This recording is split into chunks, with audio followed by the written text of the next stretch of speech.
এক যুগেরও বেশি সময় ধরে যুক্তরাষ্ট্রের কারাগারে বন্দী রয়েছেন পাকিস্তানের স্নায়ুবিজ্ঞানী ডক্টর আফিয়া সিদ্দিকী। সম্প্রতি সামাজিক যোগাযোগ মাধ্যমে একটি দাবি প্রচার করা হয়েছে, ডক্টর আফিয়া সিদ্দিকীকে মুক্তি দেওয়া হয়েছে। তবে ফ্যাক্ট চেকিং প্রতিষ্ঠান রিওমার স্ক্যানার এক প্রতিবেদনে জানিয়েছে ডক্টর আফিয়া সিদ্দিকী মুক্তি পাওয়ার দাবিটি সঠিক নয় এবং প্রচারিত ছবিগুলো যুদ্ধবিরতি কার্যকর পরবর্তী সময়ে ফিলিস্তিনের মুক্তি পাওয়া বন্দীদের। প্রকৃতপক্ষে আফিয়ার আইনজীবী যুক্তরাষ্ট্রের সদ্য বিদায়ী প্রেসিডেন্ট জো বাইডেনের কাছে আফিয়ার ক্ষমা প্রার্থনা করেও অনুরোধ করে, তবে সেখান থেকে কোনো সিদ্ধান্ত আসেনি, ফলে তিনি এখনও কারাগারেই বন্দী রয়েছেন।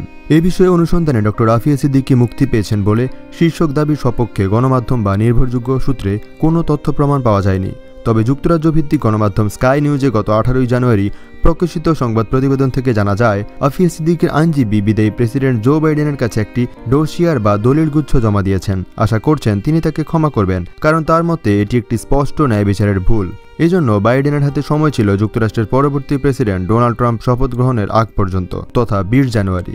বাইডেন 39টি ক্ষমা মঞ্জুর করেছেন এবং 3989টি শাস্তি কমিয়েছেন। তবে 20 জানুয়ারি তিনি একটি পোস্ট করে জানিয়েছেন ডক্টর আফিয়া সিদ্দিকীকে ক্ষমা প্রদর্শনের মানা করেছেন জো বাইডেন। নিউজ ডেস্ক, প্রতিদিনের কাগজ।